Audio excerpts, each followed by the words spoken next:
Suspense policial A Caixa de Thânato, de Andréa Fagundes Campos. Para adquirir o livro impresso e o digital, e para saber mais sobre a autora e a obra, acesse o site andreafagundescampos.com.br. Capítulo 3. Quarta-feira. Natasha Cristina, Marcão e Dona Helena estavam em pontos diferentes da cidade. Os três eram amigos da rede Não Cometa Suicídio, mas não participavam das mesmas reuniões. Apesar de nunca terem se encontrado, estavam ligados entre si porque estariam em uma cadeia de eventos que aconteceria naquele mesmo dia. Natasha Cristina era uma jovem de 17 anos que sofreu abuso sexual do padrasto dos 11 aos 15 anos de idade. Abuso este que só teve fim quando a garota, finalmente, conseguiu contar para a mãe. Mas o fim dessa violência não ocorreu por ela ter sido protegida pela mãe, mas porque a garota abandonou o próprio lar. Quando Natasha ouviu as infames palavras da mãe, acusando-a de se insinuar para o padrasto, a adolescente fugiu de casa e foi acolhida por uma tia. Mas o estrago havia sido feito e Natasha Cristina, mesmo depois de 2 anos, não conseguia se adaptar ao novo ambiente. Principalmente por ter se retraído tanto, a ponto de não conseguir manter suas amizades, nem fazer novos amigos. Sentindo-se sem esperança, sem apoio e com feridas profundas demais para serem curadas, Natasha Cristina só enxergava uma saída: o suicídio. Dona Helena tinha 52 anos.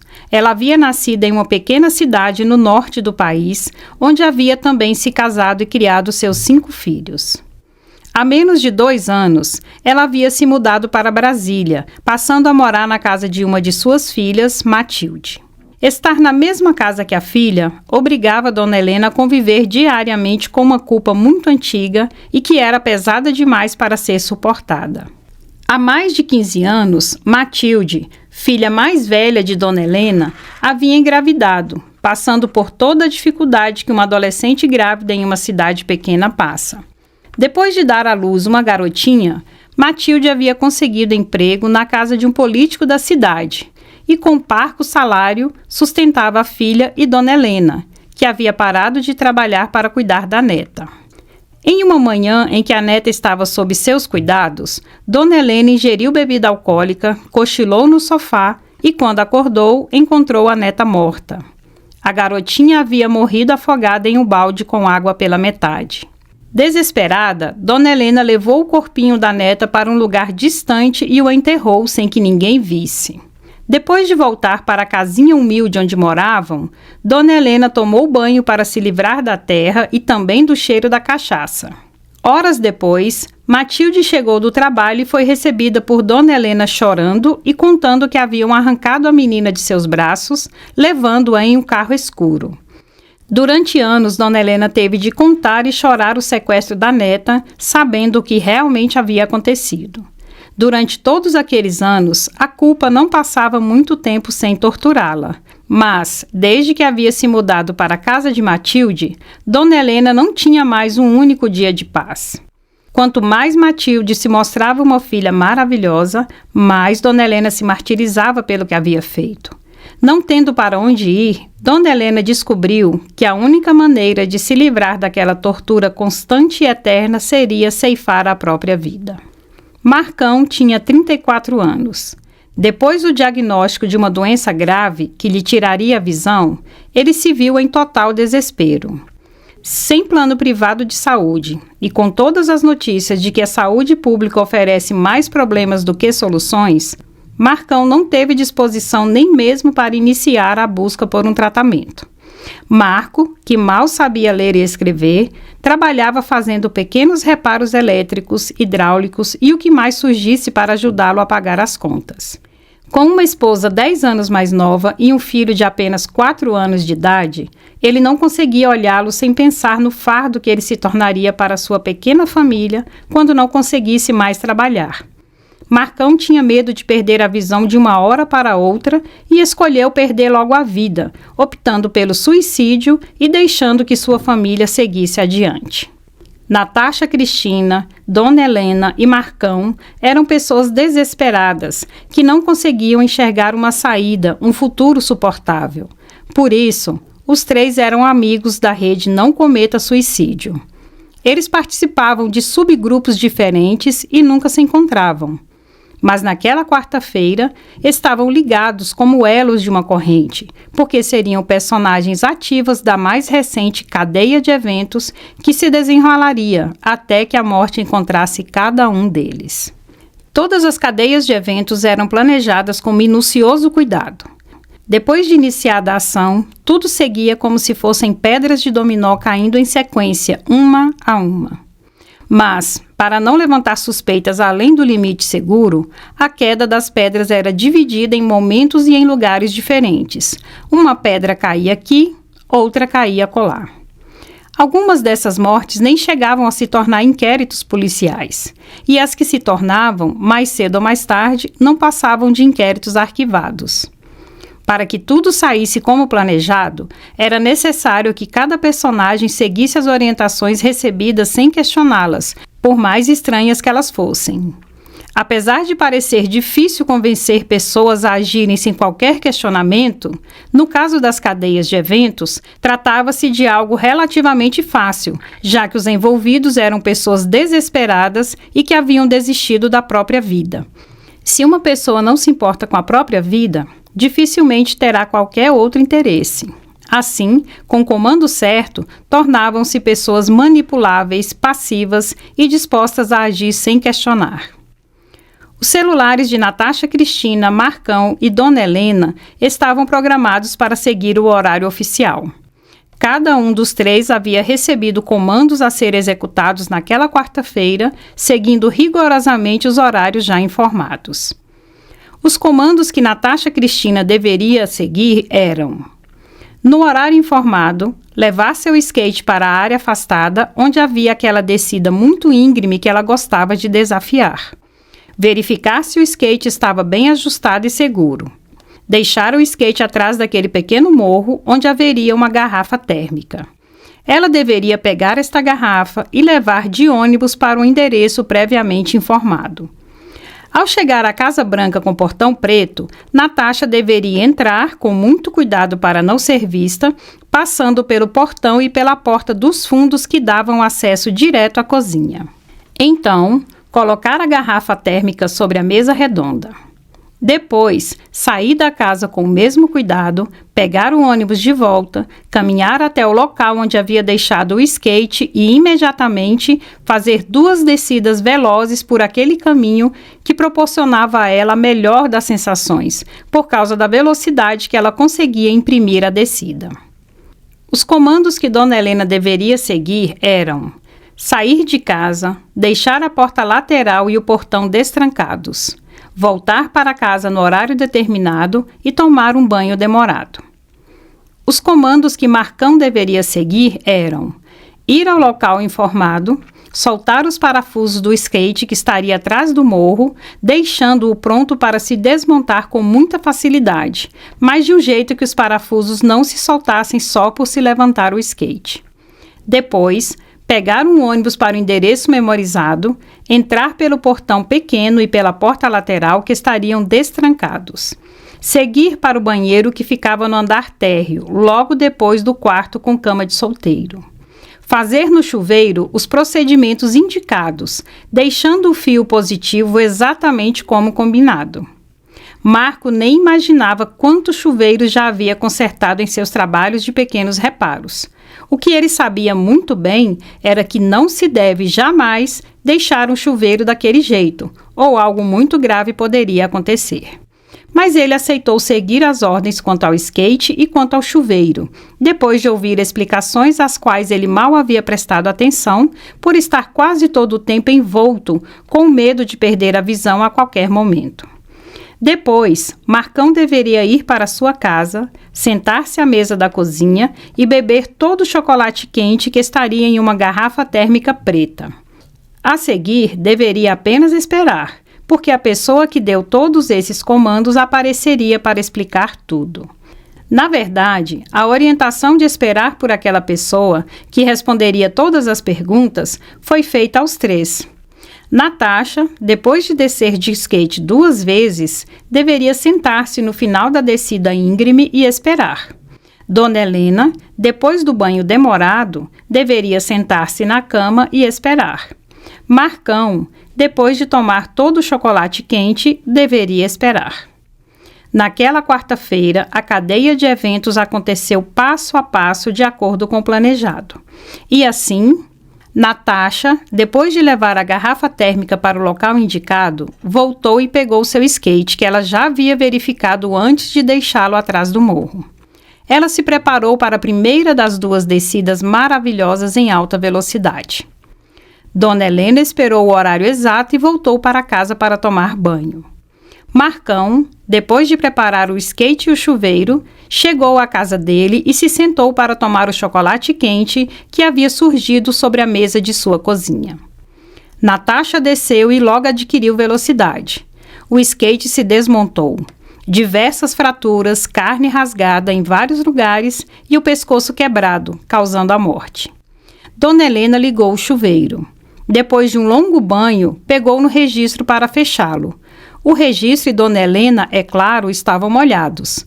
Choque elétrico que provocou parada cardíaca e levou a senhora à morte. Marcão tomou todo o chocolate quente, que continha 20 comprimidos dissolvidos, além de leite, chocolate em pó, muito açúcar e uma essência para disfarçar o sabor do remédio dissolvido. Depois de se sentir meio estranho, Marcão achou que fosse apenas um mal-estar passageiro. Ele seguiu para a sala e mais tarde foi encontrado morto no sofá. A polícia concluiria: Natasha, uma garota aventureira que havia se arriscado em uma descida vertiginosa. Trágico acidente. Não houve inquérito. Morte acidental. Dona Helena, uma senhora tranquila que viera do norte do país para morar em Brasília com a filha. Houve um acidente horrível e comum. Morreu ao levar um choque elétrico durante o banho, sem inquérito. Marcão, segundo o laudo, morreu vítima de ingestão de grande quantidade de comprimidos. Morte suspeita, inquérito em apuração. Um amigo afirmara, em depoimento na delegacia, que Marcão tinha uma grave doença que lhe tiraria a visão e que ele participava de um grupo secreto de ajuda a pretensos suicidas. Conclusão: o rapaz providenciou a quantidade fatal de comprimidos e se suicidou. 3 assassinatos, mas nenhuma das mortes chegou à justiça como homicídio. Quinta-feira. Naquela noite, Roberto chegou a hesitar antes de ir novamente para a cama, cercado de anotações, laudos, depoimentos. Mas ao se lembrar de que há apenas alguns dias ele tinha se deparado com algo que o levara a ter em mãos uma foto da Ágata, Roberto cedeu e foi pegar a caixa. Já fazia 2 horas que Roberto dividia sua atenção entre a TV e a caixa de Thanato. Ele havia colocado a foto da Ágata sobre a cama, encostada em uma almofada, mantendo aquela mulher de aparência bastante comum olhando para ele. Ágata estava usando um terninho rosa claro com blusa preta por dentro. Provavelmente, Dona Eunice havia tirado aquela foto durante uma reunião da Não Cometa Suicídio, no momento em que Ágata olhava diretamente para ela. Roberto desviou mais uma vez o olhar da televisão para a foto e tentou imaginar o que Ágata falava para os seus seguidores. Quais eram os argumentos usados para fazer pessoas desesperadas afastarem-se da ideia de se matar? Com os braços cruzados, Roberto perguntou para a foto: Como é que alguns de seus seguidores deixam de se matar, mas acabam morrendo a si mesmo, Lídia Vasconcelos? A única resposta que Roberto obteve foi o som de seu celular. Ele levantou para atender e viu que era a filha. Fabiana?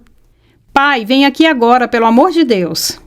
Ele pegou a chave do carro sobre o criado, a arma na gaveta e saiu do quarto correndo de calça de moletom e camiseta enquanto perguntava: O que aconteceu, minha filha? Onde você está? Em casa, pai. Foi a mamãe e ela bateu a cabeça e saiu muito sangue. O coração de Roberto batia descompassado. Vocês ligaram para alguma emergência? Cadê o João Pedro e o Antônio? A mamãe não quer ir para o hospital, pai. Nós 2 estamos sozinhas. Roberto já estava chegando ao carro. A sua mãe está consciente, Fabiana? Está, mas eu li na internet que depois de bater a cabeça assim, a pessoa tem de ficar em observação e, dependendo, tem de ir para um hospital. Há quanto tempo a sua mãe se machucou, filha? Acho que faz 1 hora. Roberto havia colocado o celular no viva voz e estava a caminho. Você deu a entender que a sua mãe acabou de se machucar, Fabiana. Mas foi coisa séria, pai. O pano de prato ficou cheio de sangue. Roberto decidiu concentrar-se em dirigir para chegar o mais rápido possível. Ele disse para a filha: Em 5 minutos eu estarei aí, Fabiana. Está bem. Por que você ligou para o seu pai, Fabiana? Sueli queria ter perguntado em um tom de voz mais alto, mas sua cabeça estava doendo muito. Fabiana, logo depois de o pai dizer que estava a caminho, tinha ido avisar a mãe. Ela tentou explicar. Eu li na internet que esse tipo de acidente é muito perigoso, mãe. Nós estamos sozinhas hoje. Como eu levarei você para o hospital se algum daqueles sintomas que eu li na internet surgir? E por que você não esperou surgir algum sintoma para só depois ligar para o seu pai? Ele deve ter se assustado muito, minha filha. Sueli já sabia há alguns dias o que andava se passando na cabeça de sua caçula. Para testá-la, ela perguntou: Por que você não ligou para o Antônio, Fabiana? Porque em casos de emergência eu prefiro ligar para o meu pai. O tom e a expressão desafiadores de Fabiana confirmaram que Sueli vinha averiguando. Ela disse: Minha filha, o Antônio realmente me pediu em casamento, mas isso não significa que eu aceitarei. De qualquer forma, nenhuma decisão será tomada sem que eu converse com você e com seu irmão antes. Você nunca morou com outra pessoa, mãe. Por que você e o Antônio não podem continuar sendo apenas namorados? Ou, se você quer morar com alguém, nós podemos voltar para a casa do papai. Fabiana. E a campainha tocou. Sueli fez questão de ela mesma ir atender e já abriu a porta dizendo: Está tudo bem como você mesmo pode ver, Roberto. A Fabiana deve ter assustado você, mas não aconteceu nada grave. Aliviado, Roberto cumprimentou Sueli e logo desviou o olhar para a filha. Você ficou maluca, minha filha? Você quase me matou. Fabiana abraçou o pai dizendo: Desculpe, pai. É que havia muito sangue e eu só pensei em fazer você vir para cá. A mamãe estava precisando de você. Sueli disse: Ora, Fabiana, quando você ligou para o seu pai, eu já havia me machucado há mais de 1 hora. Fabiana afastou-se do pai dizendo: Acho que eu exagerei, mãe, e acabei dando um baita susto no meu pai. Eu vou para o meu quarto porque tenho prova amanhã. Você pode se desculpar com o papai, por favor? Sueli e Roberto ficaram olhando a filha sair da sala. Depois se olharam e Roberto perguntou: Você pode me explicar o que foi isso? Sueli balançou a cabeça de um lado para o outro, dizendo: A sua filha está dando uma de Cupido, e do tipo que tenta juntar os pais divorciados. Na verdade, Sueli, eu percebi isso há alguns dias. Mesmo? Você não costuma perceber essas coisas. Notando que ainda estavam em pé, Sueli convidou: Entre, Roberto, sente-se aqui e conversaremos enquanto você se recupera do susto. Sueli foi na frente e Roberto observou-a.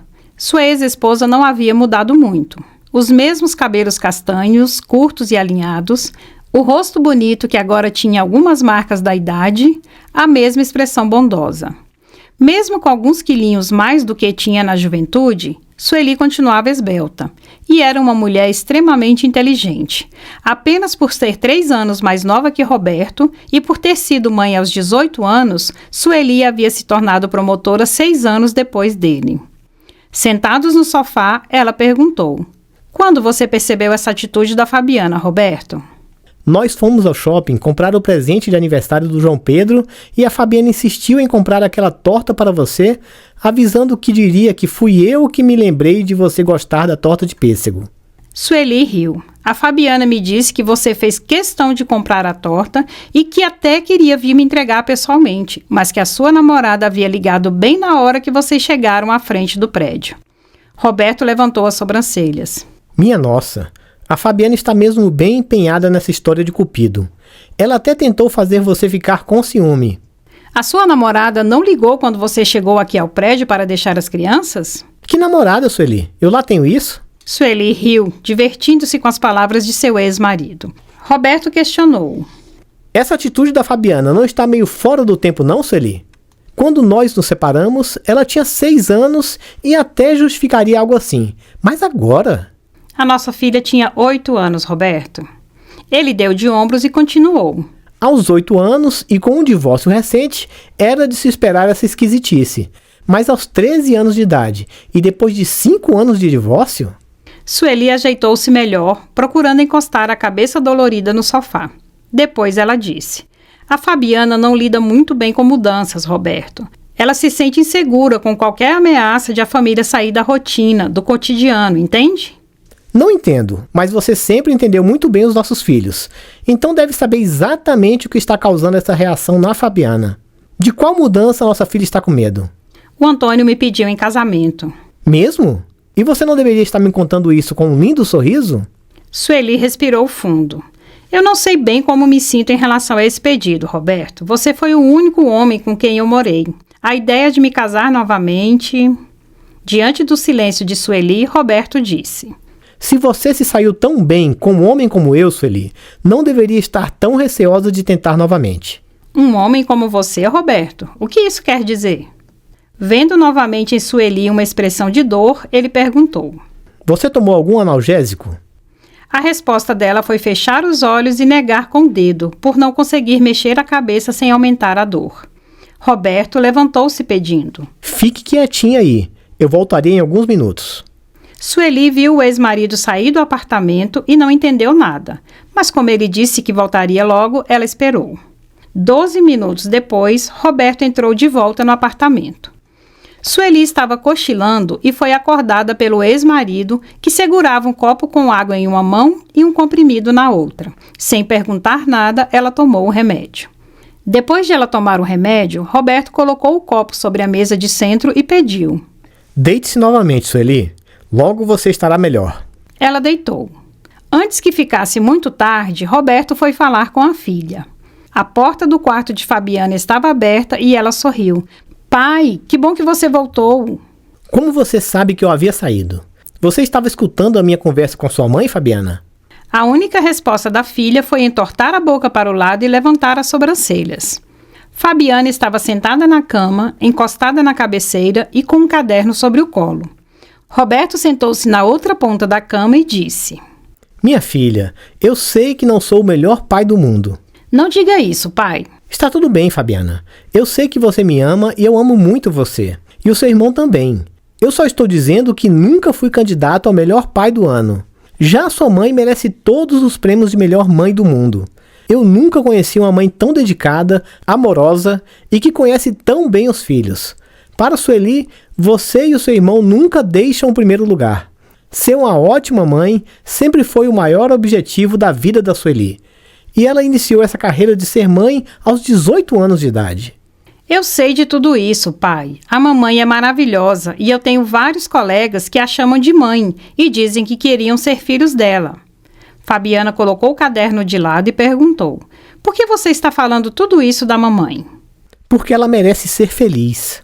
A sua mãe não precisa de ninguém além de você e de João Pedro para se sentir realizada. Mas você já tem 13 anos, filha, e pode entender que a Sueli, além de ser sua mãe, é uma mulher ainda muito nova para ficar sozinha.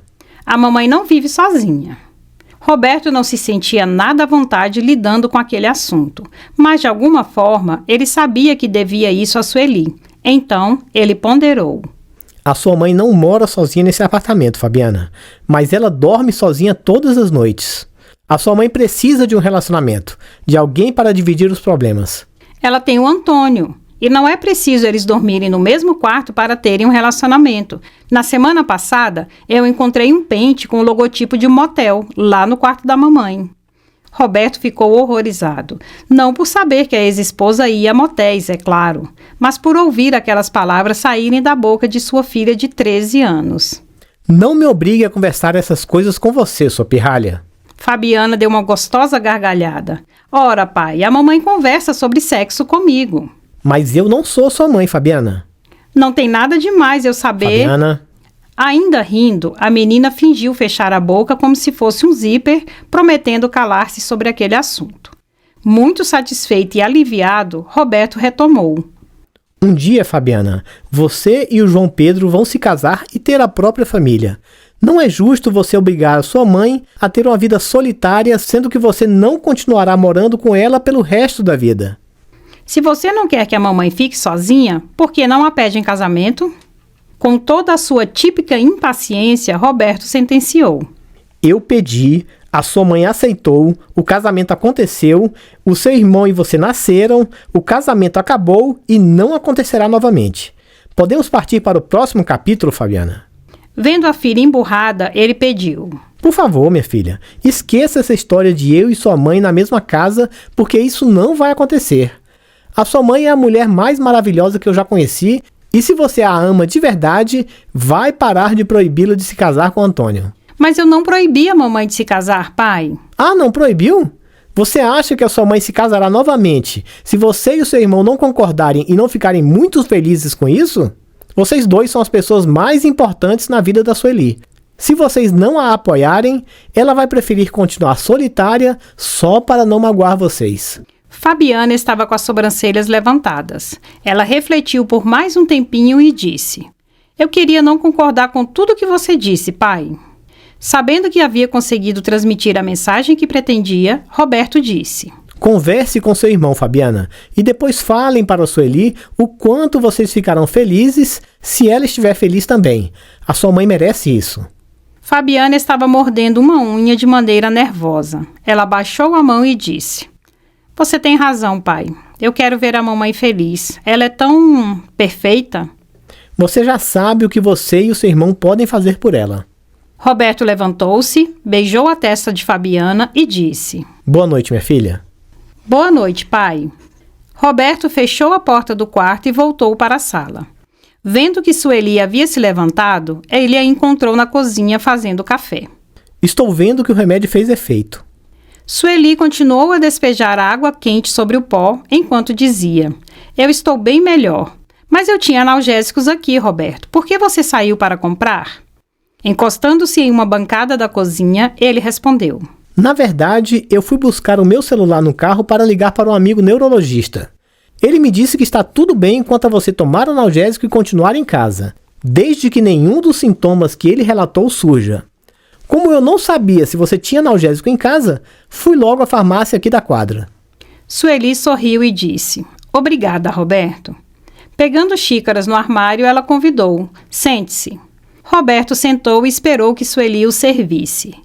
Depois de provar o café e achá-lo muito fraco, ele disse: O seu chafé continua o mesmo, Sueli? O seu é que é forte demais. Ele riu, mas não disse nada. Sueli perguntou: Sobre o que você estava conversando com a Fabiana? Ela estava tirando dúvidas de gramática. Roberto tomou mais um gole do café e perguntou: O Antônio tem uma filha, não tem? Uma linda garotinha de 6 anos de idade. Ela mora com a mãe em Minas Gerais. Roberto pensou em conversar sobre outras amenidades, mas desistiu, porque gostava de dizer o que pensava sem enrolação. Sueli, não deixe que o fracasso do nosso casamento desanime você em relação a uma nova tentativa. Sueli colocou a xícara sobre a mesa. Por que você está falando em fracasso, Roberto? Nós fomos casados durante 15 anos e tivemos 2 filhos. Isso não é fracassar. Mas estaríamos casados até hoje se eu não tivesse pisado na bola. Talvez eu deva dizer, então, que fui eu quem fracassou. Eu não concordo. 2 pessoas começam um casamento e 2 pessoas dão fim a ele. A culpa não foi só sua, Roberto. Mesmo incomodado com o rumo daquela conversa, ele afirmou: A culpa foi só minha, Sueli, e o nome dessa culpa é Denise. Você me traiu com a Denise, mas não foi o único culpado pelo fim do casamento. Nós estávamos mal antes de a Denise aparecer na sua vida. A Denise apareceu em nossas vidas, Sueli, e trazida por mim. Eu fui um cafajeste. Roberto perguntou se o que estava vendo com ele naquela noite para ter aquele tipo de conversa com a filha há alguns minutos e agora aquela conversa com a ex-esposa. Sueli viu-o pensativo e disse: Naquela época em que tudo aconteceu, não adiantaria nada conversarmos sobre o assunto, porque tudo o que fazíamos era brigar, Roberto. Mas com o passar do tempo, eu deveria ter contado para você que... Ela se calou e Roberto perguntou: Contado o que, Sueli? Para ganhar alguns segundos, Sueli serviu mais café para eles. Somente depois disse: Quando a Denise foi à nossa casa para me contar que vocês tinham um caso, eu também tinha um caso, Roberto. Totalmente surpreso, Roberto levantou as sobrancelhas. Como é que é? Isso mesmo. Quem, Sueli? O seu primo. O Reinaldo? Sueli apenas assentiu. O alívio de contar misturava-se ao constrangimento pelo que ela havia feito. Roberto tomou um gole do café. Depois tomou outro. E outro. Só então ele perguntou: Você fez todo aquele escândalo por eu estar traindo você, mas você estava me traindo com o meu primo? Sim. Não há desculpas para o que eu fiz, Roberto. Eu passei anos apenas achando divertido o jeito como o Reinaldo corria atrás de mim, mas depois... eu não sei o que dizer. Levantando-se e encostando perto da pia, Roberto cruzou os braços e refletiu. Sueli continuou sentada. Sem olhar para Roberto, ela disse: como você sabe agora, Roberto, você não foi o único responsável pelo fim do nosso casamento. Ele não disse nada. Apenas continuou em pé e afastado, pensativo. Sueli terminou de tomar o café, afastou a xícara e esperou. Ela conferiu uma mensagem no celular e mais um minuto se passou antes de ela ver Roberto sentar-se novamente. Ela o olhou e disse: desculpe, Roberto, eu espero que você um dia possa me perdoar.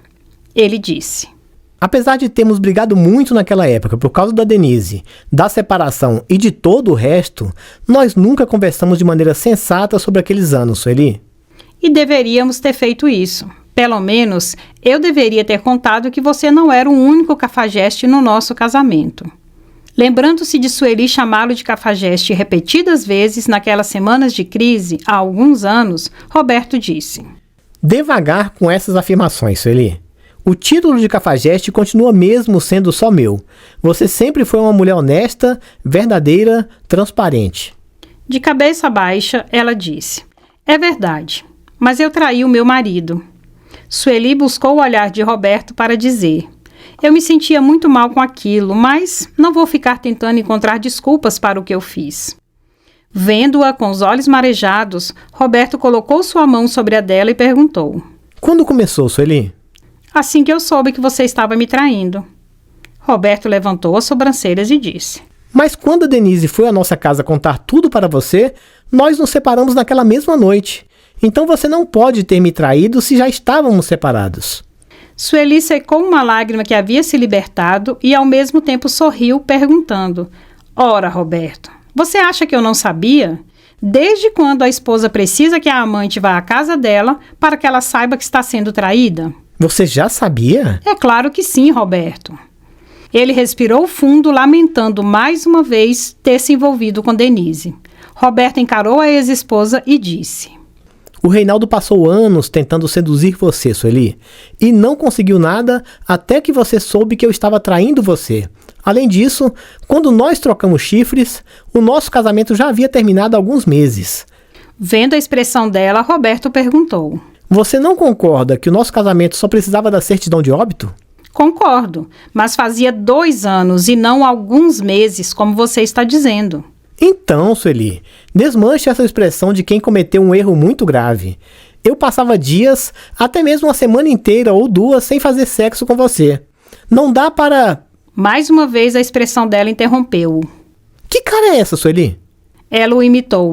Eu passava dias, até mesmo uma semana inteira ou 2 sem fazer sexo com você. Ora, Roberto, eu me lembro muito bem de ficar 3 meses sem você encostar em mim, nem mesmo para me abraçar.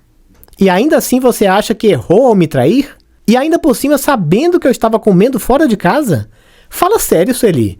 Você não teve culpa de nada.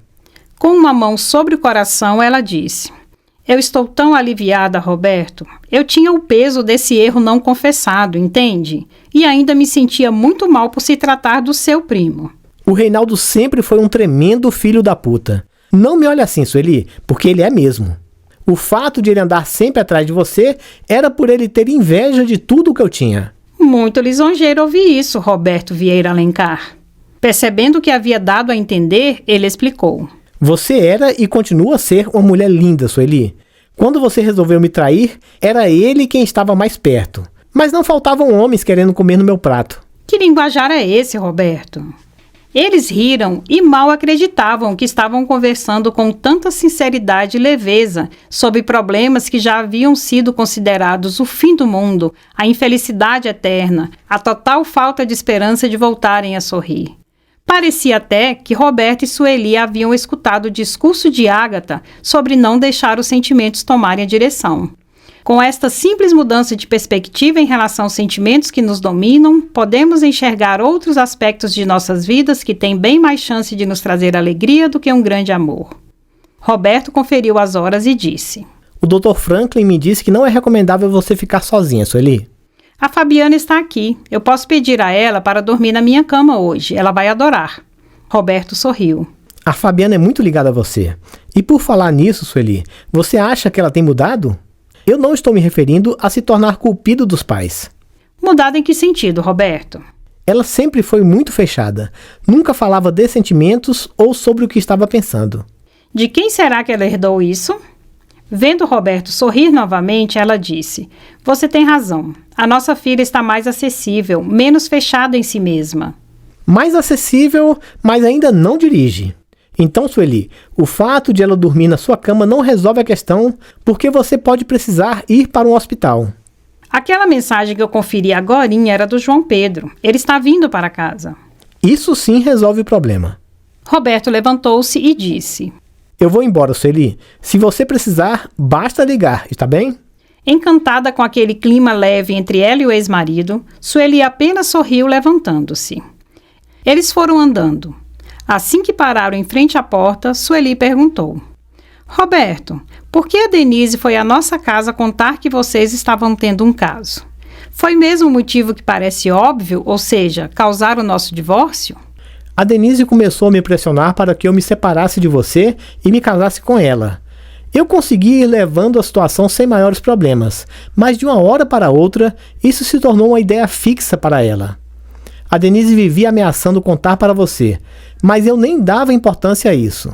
Um dia, ela me atormentou tanto, perguntando por que eu ainda não havia largado você para me casar com ela, que eu acabei dizendo que era porque ela não chegava a seus pés. É claro que ela odiou o que ouviu e foi direto para a nossa casa. Minha nossa, Roberto, por que você falou isso para a Denise? Que ela não chegava a seus pés? Porque era verdade. Vendo que Sueli ia fazer mais perguntas, Roberto disse para encerrar o assunto: Eu nunca encontrei uma mulher tão especial quanto você, Sueli. Nem quando éramos casados, nem depois.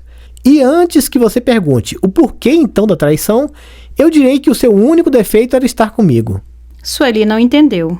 O que você quer dizer com isso, Roberto? Quero dizer que era um desperdício uma mulher como você estar ao lado de um homem como eu. Muito preocupada, ela disse: Não se subestime, Roberto.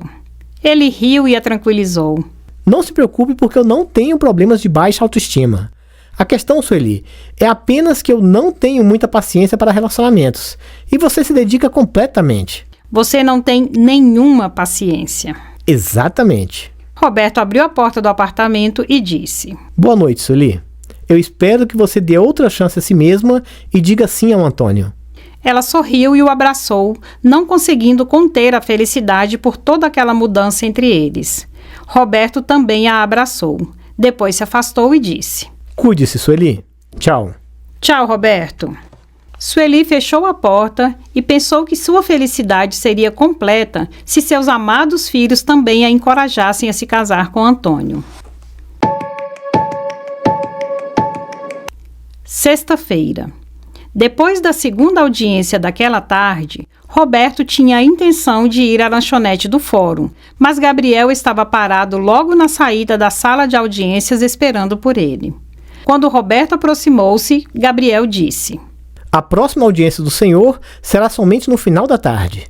Roberto estranhou aquela situação e perguntou: E você estava me esperando aqui porque achou que eu tivesse me esquecido disso? Não, doutor Roberto. É que o senhor precisa retornar imediatamente à ligação da doutora Rafaela. Gabriel apontou para a direção que levava ao gabinete do promotor. Roberto e Gabriel seguiram e o assessor explicou: A doutora Rafaela ligou no telefone fixo aqui do fórum, provavelmente depois de tentar o celular, que o senhor hoje deixou desligado e trancado lá na gaveta. E quem foi atender a ligação no fixo, Gabriel? Ou a Rafaela deixou o recado? Quando a dona Marta perguntou pelo senhor e disse que era uma delegada, eu tomei a liberdade de ir lá atender, porque poderia ser algo sobre aquelas mortes. Você fez muito bem em atender. Eles haviam entrado no gabinete e Roberto já estava destrancando a gaveta. O que ela disse, Gabriel? Eu me identifiquei apenas como sendo assessor do senhor e a tia da Carol pediu para dizer que precisa que o senhor vá ao Guará. Sabendo que naquele horário o trânsito estaria bastante razoável, Roberto calculou que chegaria ao Guará em cerca de 10 minutos. Seu celular finalmente havia ligado e ele foi digitando o nome de Rafaela na agenda ao mesmo tempo em que perguntava. Há quanto tempo ela ligou? Cerca de 10 minutos. Gabriel respondeu e ouviu Roberto dizer. Sou eu, Rafaela. Você quer que eu encontre você agora na delegacia do Guará? A delegada afastou-se um pouco das pessoas que estavam com ela para explicar a Roberto. Guará sim, delegacia não. Eu mandarei para o seu celular a localização de onde estamos, Roberto. Venha imediatamente e eu explicarei, está bem? Roberto estava saindo de seu gabinete. Ele acenou para Gabriel com um gesto de cabeça e disse para Rafaela. Ok, chegarei em 10 minutos. Enquanto se aproximava, Roberto foi observando a movimentação naquela área comercial do Guará. Policiais militares mantinham curiosos à distância. Havia um homem agachado ao lado do corpo de uma mulher. Roberto leu nas costas dele, Polícia Civil do Distrito Federal. Rafaela estava conversando com outro policial civil. Roberto observou a postura de comando dela, a maneira como o policial a ouvia com atenção e também o volume da arma sobressaindo-se sob a blusa azul clarinho. Ele observou que os longos cabelos negros estavam presos em um rabo de cavalo. Quando Roberto já estava bem perto, Rafaela havia terminado a conversa com o policial e abaixado o olhar para o corpo inerte no asfalto. E o que Roberto viu no rosto dela foi uma expressão de sofrimento.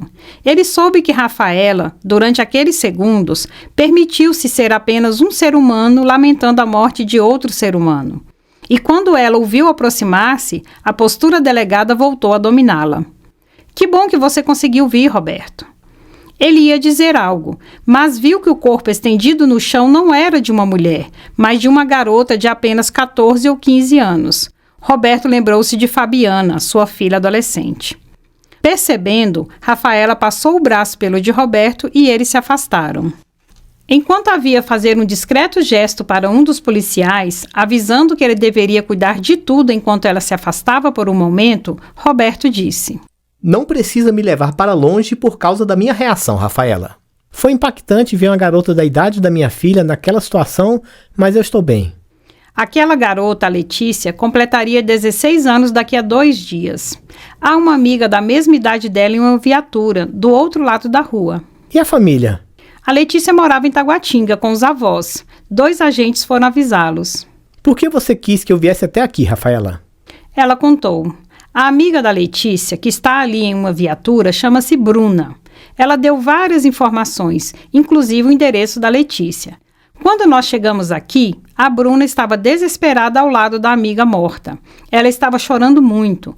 Um comerciante dessa área já havia pegado o celular da Bruna e o da Letícia para que a família não soubesse dessa tragédia de maneira descuidada. Se é que há uma maneira melhor de se saber de algo assim. Roberto continuou escutando sem entender ainda por que ele estava ali. Rafaela explicou. Quando eu cheguei, esse comerciante me entregou os 2 celulares informando que eram das garotas. E aí, Roberto, poucos minutos depois, o celular da Letícia, a vítima ali no asfalto, tocou. Como surgiu na tela desconhecido, eu atendi, mas não disse nada. E uma voz de mulher perguntou: Otávio, a Letícia morreu mesmo? Você pegou o celular dela? Você está me ouvindo, Otávio? A ligação está ruim, traga para mim o celular da Letícia. Roberto ficou alerta. Isso é muito suspeito, Rafaela. Como essa mulher sabia que a Letícia estava morta? Principalmente porque nem a família havia sido avisada ainda. Para essa mulher, o telefone da vítima deveria estar nas mãos de um tal Otávio e ele deveria levar o aparelho para ela. Rafaela explicou. Ao que parece, esse Otávio recebeu instruções de pegar o celular da Letícia, mas não conseguiu. E provavelmente não conseguiu porque o comerciante tomou a iniciativa de pegar os 2 celulares logo depois do ocorrido. Roberto cruzou os braços, voltou a olhar para o local de onde eles haviam se afastado e perguntou: Qual a causa da morte? Ainda não sabemos. A Bruna contou que elas haviam acabado de comprar sapatos naquela loja ali da esquina e que enquanto caminhavam em direção àquela outra loja para comprar maquiagem, a Letícia disse que estava passando mal. E então, elas pararam onde estavam, a Letícia piorou, a Bruna se desesperou, a Letícia caiu de joelhos, a Bruna pediu ajuda e a Letícia caiu deitada. Esse comerciante que se aproximou primeiro já encontrou a garota sem vida. O perito que está no local não deu nenhuma dica para você sobre a causa da morte? O Freitas disse apenas que não se tem um infarto fulminante nessa idade. Teremos de esperar o laudo. Roberto pensou. Tudo isso é muito grave, muito suspeito, mas não justifica a Rafaela me chamar aqui. Pelo menos nesses primeiros momentos, não é de um promotor de justiça que ela precisa. Parecendo adivinhar os questionamentos de Roberto, ela disse: eu conversei com a Bruna a sós, Roberto, e conquistei a confiança da garota. Ela me contou que conheceu a Letícia há apenas 3 meses. Não foi fácil, mas ela acabou me contando que elas se conheceram em reuniões secretas. Roberto juntou as sobrancelhas. Reuniões da NCS? Ela assentiu, exatamente. A Bruna disse que tanto ela quanto a Letícia são amigas da rede Não Cometa Suicídio. O coração de Roberto acelerou um pouco. Rafaela observou-o por alguns instantes. Depois disse: quando eu tive essa informação, achei muito estranho uma suicida em potencial morrer dessa maneira, que não parece ter qualquer ligação com suicídio. Afinal, uma pessoa não se mata enquanto está comprando sapatos e maquiagem. Eu pensei em coincidência, mas não acredito nisso. Mas você, Roberto, parece saber bem do que se trata. Vários pensamentos atropelavam-se na mente de Roberto. Ele pensou: eu não contei nada para a Rafaela sobre as mortes suspeitas. Para mim, este é o 26º caso ligado a Ágata. Mas para a Rafaela, é a primeira morte estranha ligada à NCS. Você vai me dizer agora o que está vendo, Roberto? Ou eu terei de interrogar você também? Nem uma coisa, nem outra, delegada. Tentando concentrar-se apenas naquele momento, ele disse: não dá para conversarmos sobre isso aqui. Eu irei ao seu apartamento e você ficará sabendo de tudo. Rafaela perguntou: ficarei sabendo tudo sobre a NCS? Sobre a Ágata? Roberto assentiu e ela perguntou: informações que você já tinha quando foi ao meu apartamento? Sim. Rafaela não gostou nem um pouco. Você me fez falar tudo o que eu sabia sobre a Ágata e não me contou nada do que você sabia. Nem mesmo que havia algo sobre ela que você já sabia. Você é um tremendo filho da mãe, Roberto. Não fique assim, Rafaela. Eu não podia contar tudo assim sem mais nem menos. Mas podia me fazer contar tudo assim sem mais nem menos? Quando conversarmos, Rafaela, você vai entender o motivo de eu ainda não ter falado, está bem? É bom mesmo que eu entenda, Roberto Vieira. Ele a viu virar-se para ir embora e a segurou pelo braço perguntando: Rafaela, você percebeu que se a mulher ligou para o celular da Letícia esperando falar com Otávio, é porque era para ele estar nesta área aqui para pegar o aparelho, não percebeu? Eu não sou idiota, Roberto. É claro que eu percebi. Eu mandei 2 agentes tirarem o colete e o distintivo e circularem por aí. Mas até agora eles não encontraram nenhum suspeito. E você irá rastrear a ligação para o celular da Letícia, certo? Diante da expressão de Rafaela, Roberto riu e disse: já sei, Rafaela, você não é idiota. Que bom que você entendeu isso. Para finalizar, você não reconheceu a voz da mulher que ligou para o celular da garota? Era a Ágata? Demonstrando estar muito incomodada com aquilo, Rafaela disse: nesse ponto, Roberto, eu deixo você me chamar de idiota, porque depois de ouvir a Bruna falar da NCS, eu pensei que pode ter sido a Ágata quem ligou. Mas antes, no momento em que eu atendi o telefone, eu não estava pensando em nada disso. E agora eu não consigo definir se era a voz da Ágata ou não. Se você não reconheceu de imediato a voz como sendo dela, então provavelmente não era. Eu ainda não descartei essa possibilidade. Eu não reconheci enquanto estava ouvindo, mas isso não significa que seja uma opção a ser rejeitada. Naquele momento, como eu disse, eu ainda não havia conversado com a Bruna, então não tinha qualquer motivo para lembrar da existência da NCS ou da Ágata. Você tem razão. Não havia por que pensar nela. Rafaela encarou-o um pouco mais de perto para dizer: se você tivesse me contado o que sabe sobre a rede Não Cometa Suicídio e sobre a Ágata, talvez eu tivesse motivo para pensar no assunto e teria reconhecido ou descartado a possibilidade de ser a voz da Ágata. Desculpe, isso irá mudar. Rafaela afirmou: pode apostar que sim. Ligue para mim mais tarde para combinarmos a conversa de hoje à noite, promotor metido a espertinho. Mais tarde você saberá de tudo. Rafaela conferiu as horas e perguntou: você voltará para o fórum? Sim, ainda terei 2 audiências. Então vamos combinar. E enquanto Rafaela e Roberto conversavam, Otávio estava observando-os e falando com alguém pelo celular dele. Otávio disse: eles estão conversando. Otávio, mostre-me agora esse homem de terno que chegou aí e que está conversando com a delegada. Otávio virou o celular na direção de Roberto e Rafaela, mostrando os dois enquanto dizia: É aquele homem alto de terno escuro. Ele chegou há cerca de 10 minutos e a delegada se afastou do corpo da Letícia para conversar com ele em particular. Tire uma foto bastante nítida desse homem e envie para mim. E depois saia daí para que você não seja visto, Otávio. Não se preocupe. Há 2 policiais xeretando por aqui, mas eles não me encontrarão porque eu estou em cima de uma árvore. Ainda assim é arriscado, Otávio. Depois de tirar a foto, saia daí imediatamente. Você sabe onde e quando deverá me encontrar. Ok. Nesse momento, Rafaela e Roberto estavam se despedindo com um aperto de mãos. Roberto comentou: Vocês se preocupam demais com esse tipo de coisa. Com o quê? Roberto explicou. Vocês mulheres preferem se despedir apenas com um aperto de mãos por estarem no modo trabalho. Rafaela estreitou os olhos para Roberto e perguntou: Você queria que eu me pendurasse no seu pescoço aqui, no meio da rua? Eu teria adorado ter você pendurado no meu pescoço, Rafaela. Mas eu estava falando apenas de um beijo no rosto. Rafaela aproximou-se e disse entre dentes: Você irá se arrepender se falar comigo novamente usando essa expressão vocês mulheres. Roberto riu, mas não disse nada para não irritá-la ainda mais. Rafaela disse: Então, nós conversaremos mais tarde no meu apartamento no horário combinado. Vendo-a morder o lábio como se lembrasse de algo, ele perguntou: Algum problema? Eu acabei de lembrar que a minha sobrinha vai jantar lá em casa com o namorado hoje. Roberto pensou: A Carol e o Gabriel. E a Rafaela ainda não sabe da minha ligação com o Gabriel, que namora a sobrinha dela. Ele disse: Não tem problema, Rafaela. Eu irei amanhã. Infelizmente, eu não posso adiar o jantar. Então, conversaremos mesmo amanhã. Chegue por volta das 8, já que amanhã é sábado, está bem? Roberto ainda não estava convencido a contar tudo sobre a caixa de Tânato para Rafaela. Delegada ou não, ele não queria colocá-la em risco. Por isso, para ganhar mais tempo e decidir o quanto contaria, ele disse: Combinado. Amanhã às 8 horas no seu apartamento.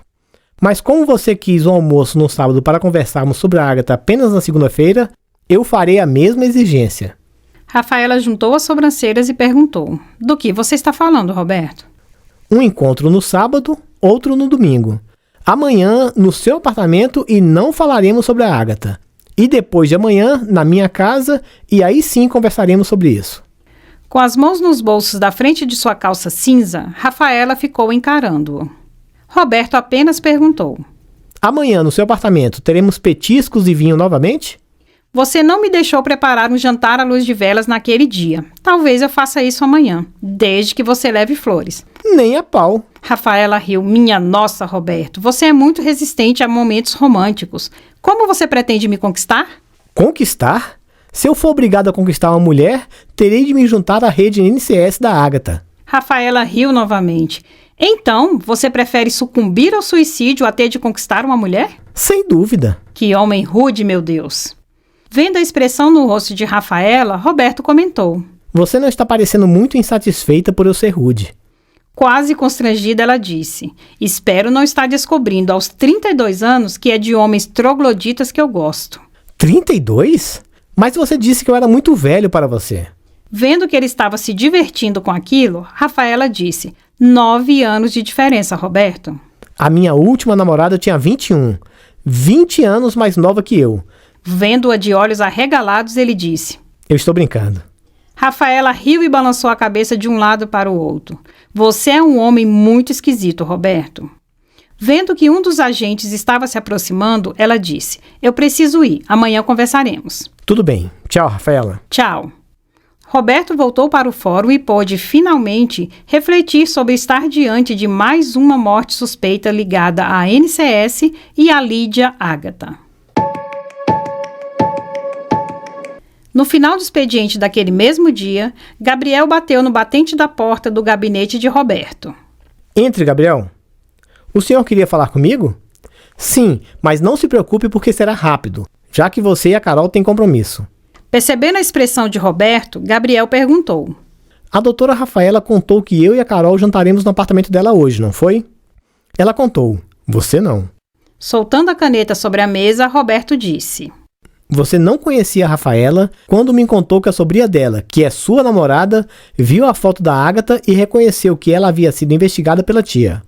Gabriel não parecia à vontade com aquele assunto. Roberto continuou. Se você não conhecia a Rafaela, tia da Carol, mesmo depois de 4 meses de namoro, como você irá jantar no apartamento dela hoje, Gabriel? Você sabe que eu não acredito em coincidências, então perguntarei diretamente.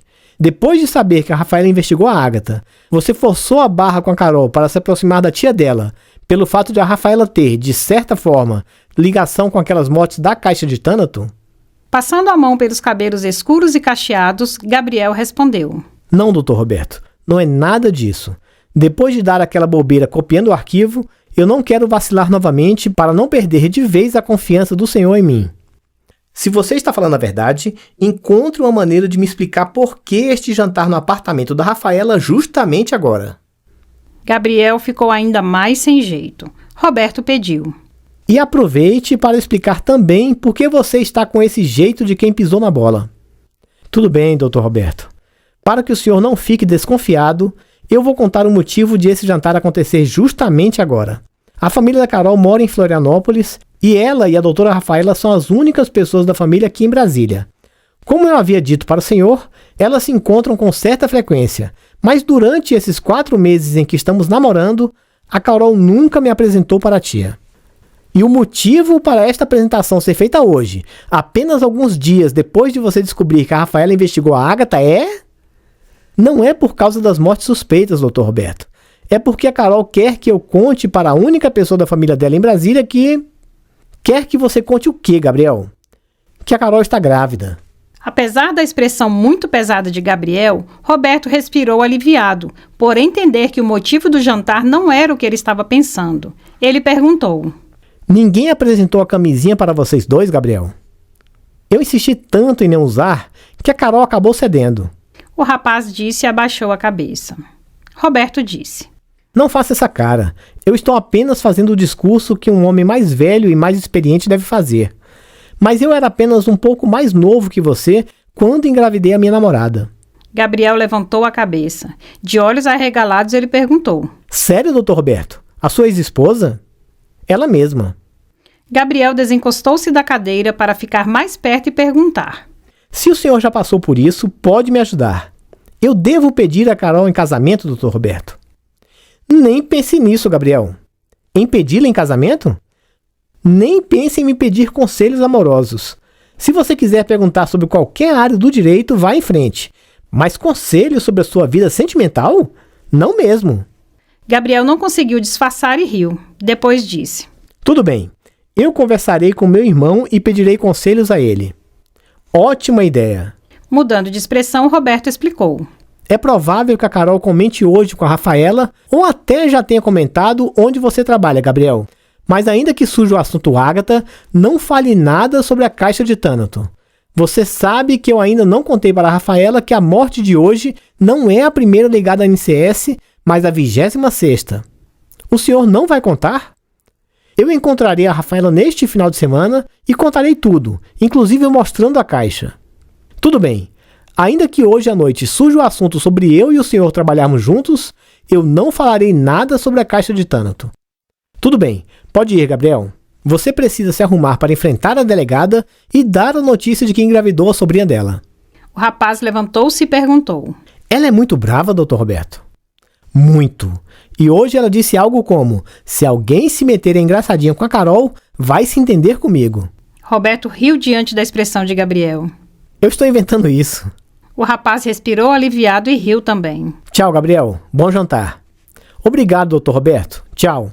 Sozinho em seu gabinete, Roberto lembrou-se do que havia vivido há quase 20 anos depois de ouvir Sueli dizer: acho que estou grávida. Naquela sexta-feira, apenas 2 horas depois de ter conversado com Roberto, Gabriel segurou a mão de Carol e tocou a campainha do apartamento da tia dela. Rafaela abriu a porta sorrindo e disse: sejam bem-vindos. Ela beijou a sobrinha. Oi, Carol. E depois estendeu a mão para o namorado dela, dizendo: é um prazer finalmente conhecer você, Gabriel. Ele pensou: espero que no final da noite, depois de saber da novidade, a senhora ainda pense assim. E Gabriel disse: o prazer é meu, doutora Rafaela. Chame-me de Rafaela. O jantar foi bastante agradável. A conversa fluiu bem, mas Rafaela não seria a delegada competente que era se não conseguisse enxergar que havia algo por trás dos sorrisos tensos daqueles dois. Carol disse: "Estava tudo maravilhoso, tia Rafa, principalmente a sobremesa." Terminando de servir café para ela e para Gabriel, já que sabia que Carol não tomava café, Rafaela disse: "Eu pretendia praticar meus dotes culinários hoje, mas não consegui sair da delegacia antes das 8 horas da noite. Às 6, já sabendo que me atrasaria, eu pedi para uma pessoa me salvar vindo aqui preparar tudo." "Nossa, tia, que bom que você tem alguém para ajudá-la nesses momentos." "É verdade." Gabriel disse: "O café está muito bom. E foi a senhora quem fez." "Espero que você se acostume a me chamar de você, Gabriel. Não precisamos de formalidades." Rafaela colocou a xícara vazia sobre a mesinha de centro e se recostou na poltrona. Olhando aquele jovem casal de mãos dadas em seu sofá, Rafaela disse: "Nós já passamos pelo jantar, pela sobremesa e pelo café. Falta muito para vocês me contarem o motivo de toda essa tensão?" Carol olhou para Gabriel. Gabriel olhou para Carol. Rafaela perguntou: "Dinheiro emprestado, Carol?" Ela negou com um gesto de cabeça. Desviando o olhar para ele, Rafaela tentou: "Você engravidou a minha sobrinha, Gabriel?" "Nós fizemos isso juntos, tia." Rafaela respirou fundo. Gabriel soltou a mão de Carol e se desencostou do sofá para olhar Rafaela mais de perto e dizer: "A culpa foi minha. A Carol é muito ajuizada, muito sensata. Ela apenas acabou cedendo à minha imprudência." "Eu sabia o que estava fazendo, meu amor." "Mas você não faria se eu não tivesse insistido tanto, Carol." "Isso não elimina a minha responsabilidade, Gabriel, porque..." Rafaela interrompeu-os dizendo: "Vocês estão discutindo a responsabilidade do que levou vocês dois à gravidez, mas isso é passado. Quem mais importa agora não é o Gabriel nem a Carol, é esse bebezinho que está crescendo aí." Carol colocou uma mão sobre a barriga e ficou olhando para a tia. Gabriel levantou as sobrancelhas. Rafaela perguntou, vendo a reação de estranheza dos dois: "O que vocês esperavam de mim? Um sermão cheio de hipocrisia e falta de compreensão?" Com os olhos marejados, Carol apressou-se em dizer: "É claro que não, tia. É só que..." Gabriel explicou: "A Carol admira muito você, Rafaela, e tinha medo de decepcioná-la." Rafaela levantou-se e foi se sentar no sofá ao lado de Carol. Ela segurou a mão da sobrinha e disse: "Você só irá me decepcionar se não cuidar muito bem dessa criança." Desviando o olhar para Gabriel, ela completou: "E você também." Gabriel, mais uma vez, sentiu-se pressionado a tomar uma decisão sobre casar ou não com Carol. Eles se davam muito bem, riam juntos, conversavam bastante, tinham certa independência financeira e o sexo era ótimo. Mas isso era suficiente para se começar um casamento? Quando Gabriel não respondeu à pergunta de Rafaela, por estar perdido em suas reflexões, Carol colocou a mão sobre a perna dele e pediu: "Responda, meu amor." Com muito receio de Rafaela ter perguntado justamente sobre aquele assunto que rondava sua mente, Gabriel perguntou: "Responder o quê?" "A tia Rafa quer saber se é o seu primeiro filho." "Com certeza. O Arthur será o meu primogênito." Carol reagiu: "Talvez seja uma menina." "Se for, a Artura será minha primeira filha." Rafaela e Carol perguntaram em uníssono: "Artura?" Gabriel riu: "Estou brincando." "Eu gostei do seu namorado, Carol." Rafaela disse e se levantou: "Eu levarei essas xícaras para a cozinha e voltarei logo." O que Rafaela queria era se afastar por alguns minutos para ter certeza de que manteria suas emoções sob controle. Apenas 3 minutos depois, Rafaela desencostou-se da bancada da cozinha, secou uma bochecha, depois a outra e se virou para voltar à sala. Carol entrou na cozinha neste momento. Ao ver que a tia estava com os olhos molhados e com o nariz vermelho, perguntou aproximando-se: "O que está vendo, tia Rafa?" Piscando os olhos para secá-los, Rafaela disse: "Nada demais, Carol. Eu estava apenas me lembrando de alguns momentos difíceis." "Por favor, tia, fale do que se trata. Você estava chorando. Acho que eu nunca tinha visto você chorar." "É algo que aconteceu há quase 10 anos e que não merece a nossa atenção. Vamos voltar para a sala." Carol não saiu do lugar e perguntou: "Se você chorou, tia Rafa, é porque é algo que ainda machuca, apesar de fazer quase uma década. E se isso está acontecendo neste momento, é porque tem a ver com o assunto de hoje. É sobre uma gravidez, não é? Rafaela levantou as sobrancelhas. Eu estava certa quando disse que você será uma ótima delegada, Carol. Com um semblante triste, ela disse: Você já engravidou, tia? Aquele assunto era muito difícil e Rafaela sempre escolhia evitá-lo. Já.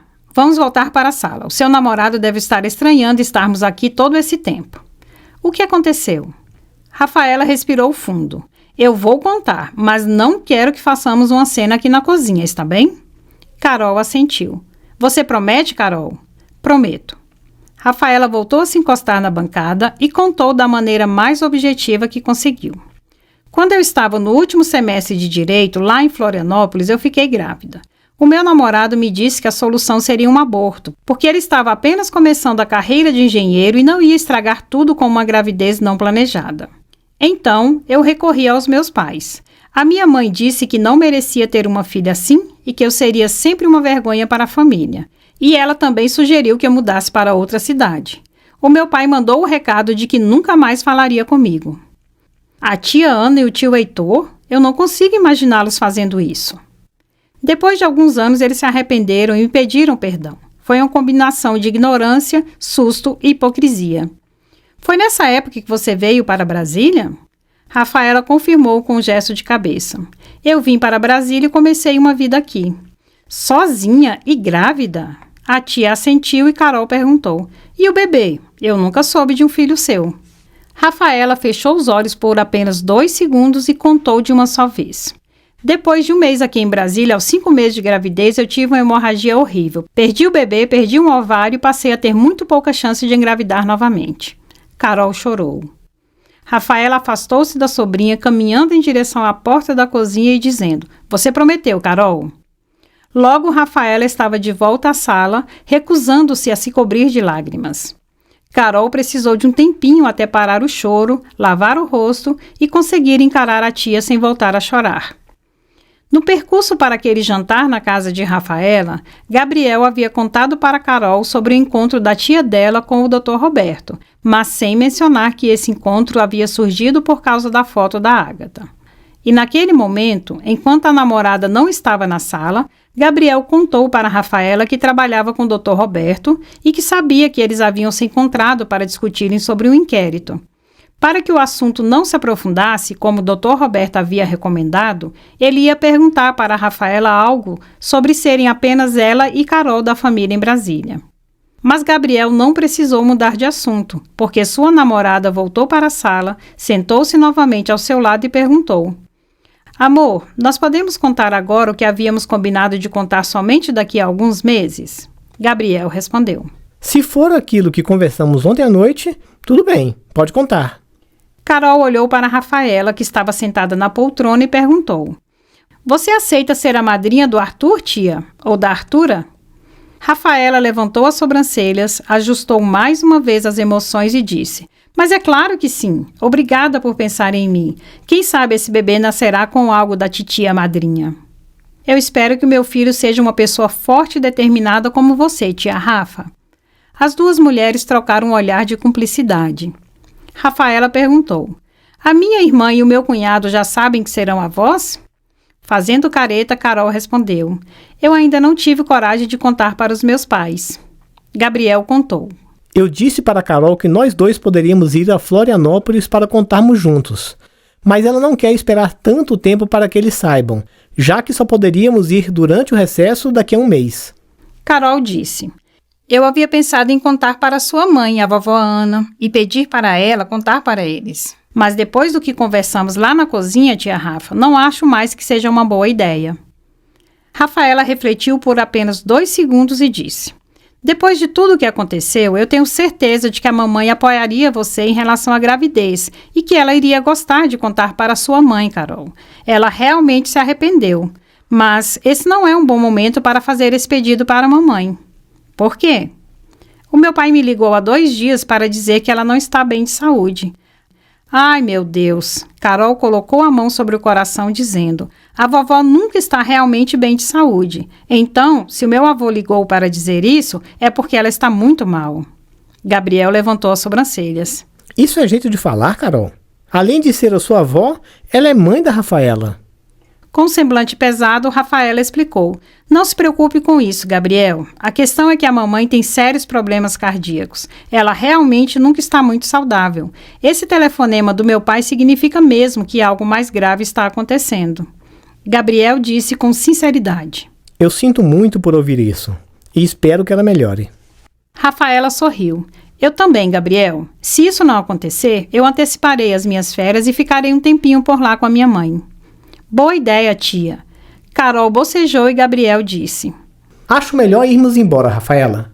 Tem alguém aqui que agora está sempre com sono. Enjoo, sono, dor nas costas, vontade de chorar. Ainda há muito para vocês dois passarem juntos durante a gravidez. Carol sorriu. O Gabriel tem uma paciência incrível, tia Rafa.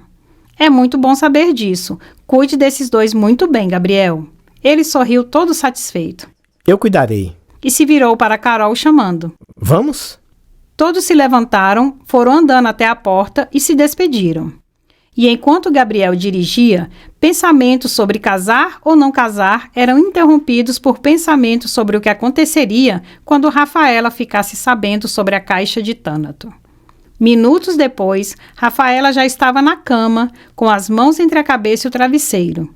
Diversos pensamentos alcançavam sua mente inquieta. Ela refletia sobre o sofrimento antigo superado pela perda do filho e pela ínfima chance de engravidar novamente. Refletia sobre o afilhado a caminho e também sobre o encontro com Roberto na noite seguinte. Nesse momento, ela sorriu e disse: Você vai ter de engolir o jantar à luz de velas, promotor? Cansada, depois de tantas emoções, incluindo a tristeza por uma garota chamada Letícia estendida no asfalto, Rafaela virou-se para o lado, puxou o edredom e dormiu em segundos.